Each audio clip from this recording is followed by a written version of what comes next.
Bienvenidos a Fox Noticias, les informa Andrea Linares.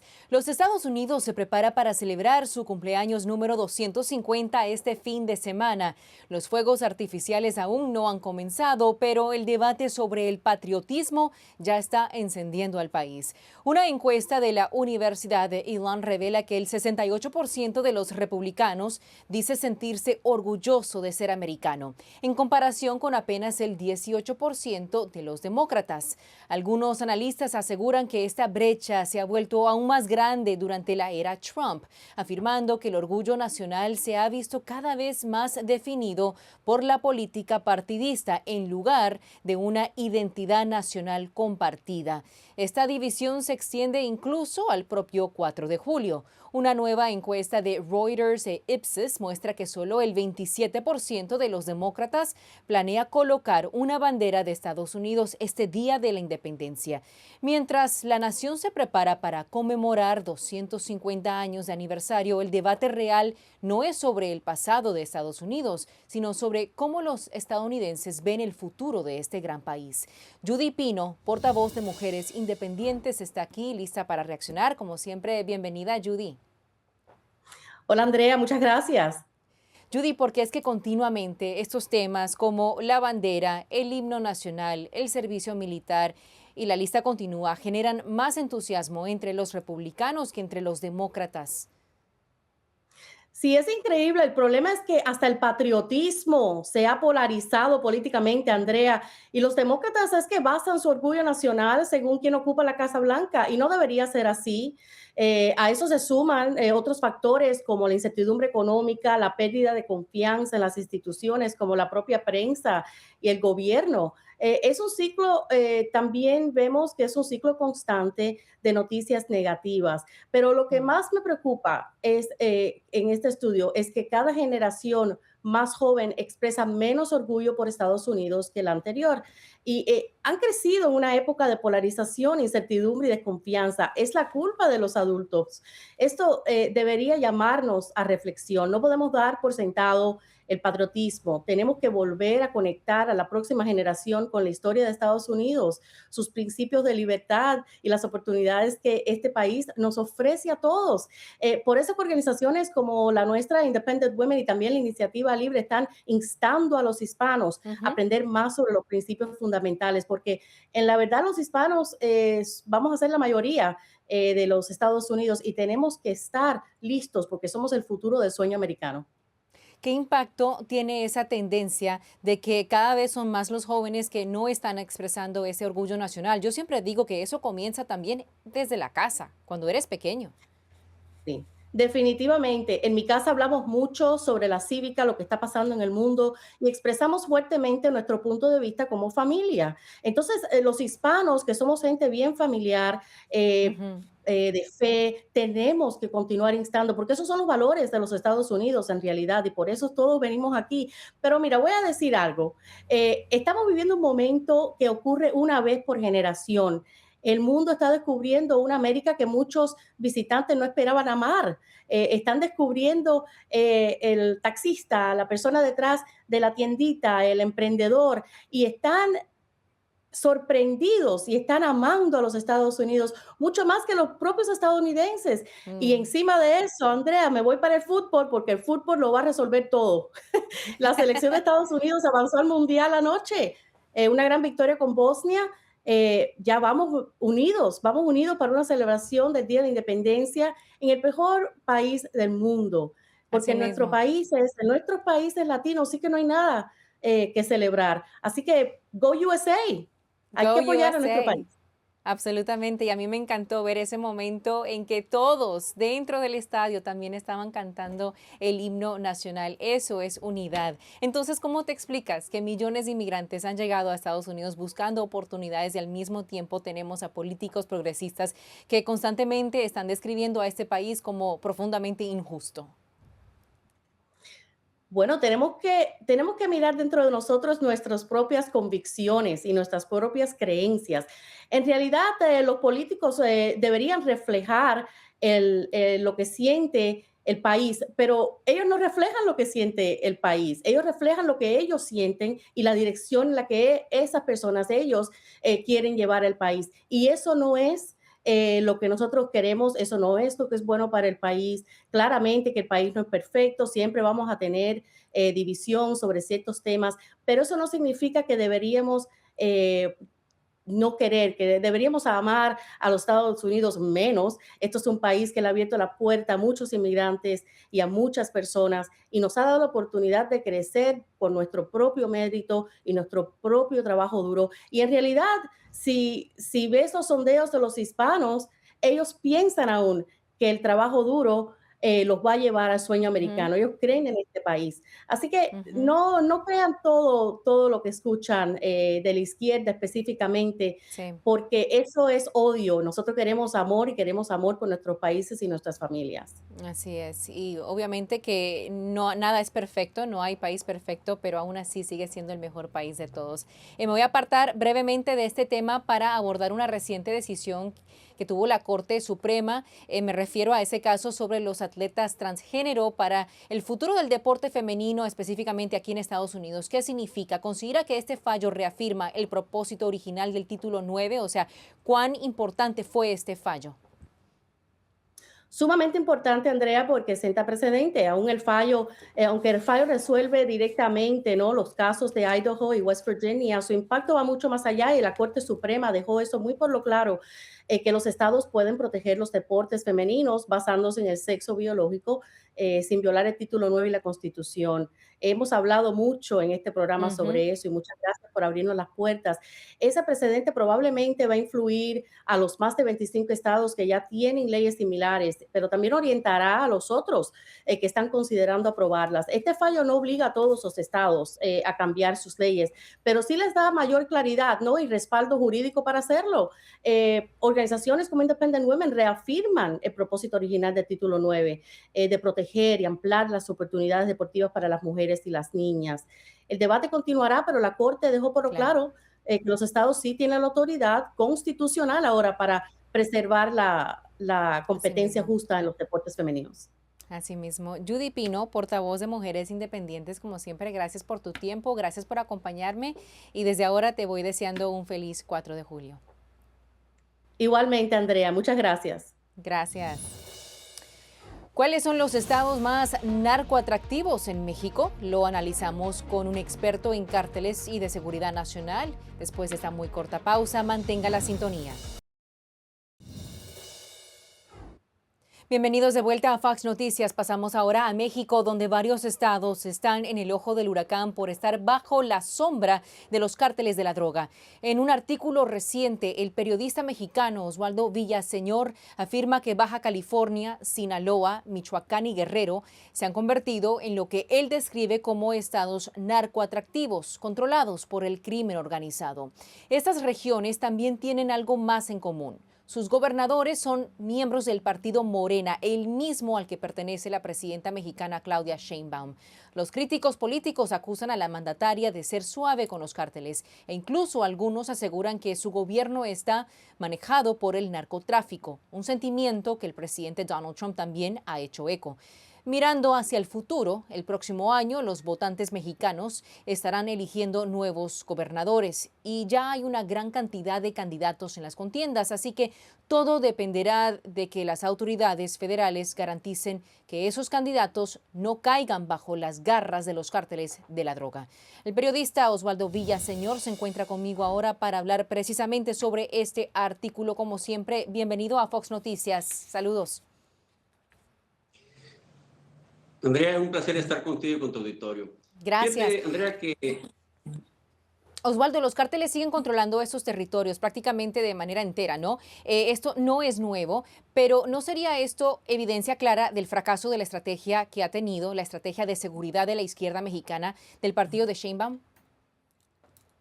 mira, efectivamente, desde el 22 al 27 de junio se desarrolló un proceso para inscribirse los supremos aspirantes que yo le llamo para ser el próximo gobernador de estos estados, de 14 estados, 17 estados. Pero luego entonces llamó la atención precisamente lo que tú hablas. Uno se pensaría, oye, con todo lo que está haciendo Donald Trump, con todo lo peligroso y riesgoso de que pueda llegar a ser candidato a gobernador e irse en esta cacería o en esta pesca que se está haciendo de los narcopolíticos mexicanos, pues aún así pareciera que son muy atractivos. Y eso precisamente habla de que le están apostando a la estrategia de Sheinbaum de protegerlos, de que no importan los resultados reales en seguridad, sino lo que importa es mantener los controles políticos y territoriales. Llama la atención, por ejemplo, Guerrero, donde es la zona mayor productora de amapola, y resulta que hay 16 aspirantes a gobernar ese estado. Michoacán 11, que tiene problemas muy serios ahí con el asesinato de un alcalde. Sinaloa, 13 aspirantes de Morena. Baja California, 10 aspirantes. Y que contrasta mucho con otros estados que no tienen este signo, ¿no?, de ser narcoestados, donde solamente registraron 3 o 4. Aquí hubo una gran cantidad de aspirantes y lo que ve la población con desánimo es precisamente que se está ante una imposición otra vez del narco sobre los próximos gobernantes, y que eso implicaría Terrible. pues seguir en el fracaso de la política de seguridad. Terrible. Entonces, ¿cómo puede el partido estar hablando de transformación o progreso cuando hay, como podemos ver en ese mapa, estas regiones donde los ciudadanos están viviendo prácticamente bajo las reglas impuestas por estas organizaciones criminales? Bueno, yo creo que este gobierno ha dejado muestras muy claras de que le apuesta a la narrativa y a la imposición de una agenda política a través de hablar de estos temas, ¿no?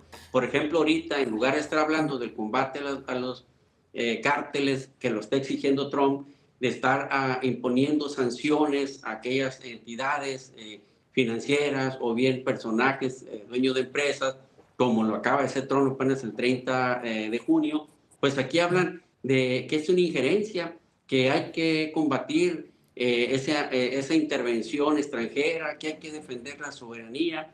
¿Y qué hace Morena y la presidenta? Pues lo que hace es impulsar precisamente este tipo de procesos, como el registro de aspirantes en 17 estados, el impulso de asambleas informativas defendiendo supuestamente la soberanía, cuando los grandes temas del país que tienen que ver con seguridad y paz, con economía, no se están tocando. Exactamente, eso me lleva a mi siguiente punto, ¿no? Ellos están hablando y defendiendo la soberanía. Sin embargo, entonces, ¿cómo pueden haber elecciones que sean libres, que sean transparentes, cuando los candidatos, cuando hay periodistas incluso, porque hemos tocado este tema aquí mismo en Fox Noticias, y los mismos ciudadanos que están enfrentando amenazas de las organizaciones criminales? Yo creo que ese es el gran reto que priva, Andrea, de aquí al 2027, garantizar que el narco no vuelva a participar como el gran elector, como sucedió en el 2021. Y eso lo debe garantizar el Estado mexicano. Efectivamente, ahí no debe de ser una acción de un gobierno extranjero. Se valora, muchos mexicanos valoran lo que está haciendo Donald Trump, incluso dicen el mejor presidente mexicano es Donald Trump. Pero esa es una función que le corresponde al gobierno mexicano. El que tiene la facultad exclusiva en la Constitución de garantizar la paz y la seguridad de todos sus gobernados es el Estado mexicano. Incluso en México no se tienen garantías o derechos de portar armas como se tiene en Estados Unidos. Aquí no, es una garantía, una facultad exclusiva del gobierno mexicano. Entonces, debe ser quien garantice que el 2027 sea una elección libre, transparente y donde se respete la voluntad de los mexicanos. Sí, es que un reciente estudio recientemente pues arrojó eso mismo, que son más y más los mexicanos que tienen una percepción positiva del gobierno actual de Estados Unidos. Muy interesante. Osvaldo Villaseñor, periodista mexicano, gracias por acompañarme, gracias por su tiempo. Buen día. Saludos. Y al regresar analizamos el gran impacto del voto colombiano en los Estados Unidos que ayudó a impulsar la histórica victoria del nuevo presidente electo Abelardo de la Espriella. Estos detalles después de la pausa. Bienvenidos de vuelta a Fox Noticias. Pasamos ahora a Colombia, donde gran parte del histórico triunfo del presidente electo Abelardo de la Espriella fue impulsado por los colombianos que viven en el extranjero, especialmente aquellos aquí en Estados Unidos. De acuerdo con la Registraduría Nacional de Colombia, más del 80% de los colombianos que votaron en este país respaldaron a de la Espriella en la segunda vuelta presidencial, mientras que solo un poco más del 18% apoyó al senador de izquierda Iván Cepeda. De la Espriella, quien también tiene la ciudadanía estadounidense, basó su campaña en una plataforma de mano dura y orden, inspirada en parte por líderes del hemisferio occidental, como por ejemplo el presidente de El Salvador, Nayib Bukele, y el presidente de Estados Unidos, Donald Trump, quien le dio su respaldo justo antes de esa recta final. De la Espriella está programado para asumir el cargo como el presidente de Colombia el 7 de agosto. Ahora, para analizar estos resultados, se encuentra conmigo Checho Sangui, influencer digital colombiano. Bienvenido, como siempre, a Fox Noticias. Andrea, ¿qué tal? Buenos días. Gracias por la invitación. Gracias, igualmente. A ver, cuéntame, ¿cuán significativo entonces fue ese papel que jugó el electorado colombiano en el exterior? Bueno, yo creo que el voto de los colombianos en el exterior fue determinante. Durante todo el gobierno de Gustavo Petro migraron aproximadamente 1.333.000 colombianos, según cifras migratorias divulgadas para ese periodo.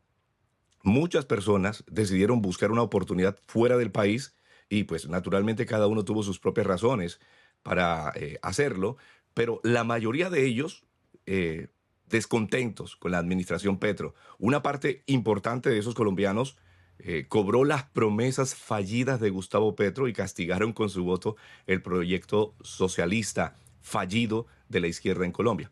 En la segunda vuelta, Abelardo de la Espriella obtuvo cerca de 286.000 votos en el exterior y sacó una ventaja que fue superior a 165.000 votos a su contendiente. Esa diferencia terminó siendo muy significativa y yo creo que terminó eligiendo presidente en Colombia dentro de una elección nacional extremadamente cerrada. También hay que reconocer el enorme trabajo del equipo de campaña en el exterior liderado por Paulina Ujú. Estrada, que estuvo junto con su equipo de colaboradores en distintos países. Fue un trabajo permanente de organización y movilización que movilizó no solo a ese colombiano inconforme con el gobierno Petro, sino también revivió ese fervor patrio que llevó a esta votación tan importante. Sí. Y hay algo que quisiera destacar porque me llamó la atención, ¿no? Hace 140 años Colombia no tiene un presidente costeño y lo irónico de todo esto es que la costa Caribe no le entregó esa victoria a De la Espriella. ¿Qué lectura le das a esto? Yo considero que son las maquinarias políticas, porque es que Abelardo de la Espriella, un candidato totalmente independiente, o sea, Abelardo no tenía las maquinarias del Estado para hacer lo que hizo, que es histórico, porque hay que reconocer y hay que destacar esto. Lo que pasó en Colombia fue historia pura. Ningún candidato había sacado en primera vuelta tantos votos, más de 10 millones de votos. En segunda vuelta nunca había sido elegido un presidente con tanta votación, pero la maquinaria del Estado estuvo al servicio. Gustavo Petro violó la Constitución, violó las normas o las leyes electorales en el país, hizo política públicamente o hizo campaña públicamente por su candidato Iván Cepeda. Eso en Colombia y en el mundo nos dimos cuenta de eso. Entonces, Abelardo se enfrentó contra eso. Aún así, en las principales ciudades de la costa norte colombiana, su votación fue muy elevada, teniendo en cuenta que todas esas herramientas del Estado estuvieron al servicio del candidato de Gustavo Petro. ¿Qué va a significar un presidente como Abelardo de la Espriella para Colombia y más allá? Por ejemplo, él ya anunció que se va a sumar a esa alianza de seguridad con Estados Unidos, Escudo de las Américas, a partir del 7 de agosto, pero es decir, o sea, la prueba de fuego apenas se estará comenzando próximamente. Bueno, representa un hecho político de enorme importancia. Abelardo de la Espriella llegó a la presidencia como un candidato independiente sin haber ocupado antes cargos de elección popular. Es muy importante este dato. Ujú. Sin haber ocupado estos cargos, él estuvo allí metido entre el fervor del colombiano. y con un movimiento político propio. Esa sola circunstancia ya marca un precedente dentro de la política colombiana. Su elección también refleja que una parte muy importante del electorado quiso un cambio frente al gobierno de Gustavo Petro, y Colombia también entiende que las alianzas estratégicas tanto con Estados Unidos como con Israel son muy importantes. Por eso el respaldo también recibido por parte del presidente Donald Trump en su momento significó mucho para lo que es, para ese colombiano que entiende lo que significa su principal aliado, Estados Unidos, esté con un candidato como lo hizo con Abelardo del Espriella. Increíble victoria. Estaremos, por supuesto, muy pendiente a lo que esté aconteciendo. Checho Sangui, muchísimas gracias, como siempre, por acompañarme. Buen día. Y ahora regresamos con más de Fox Noticias.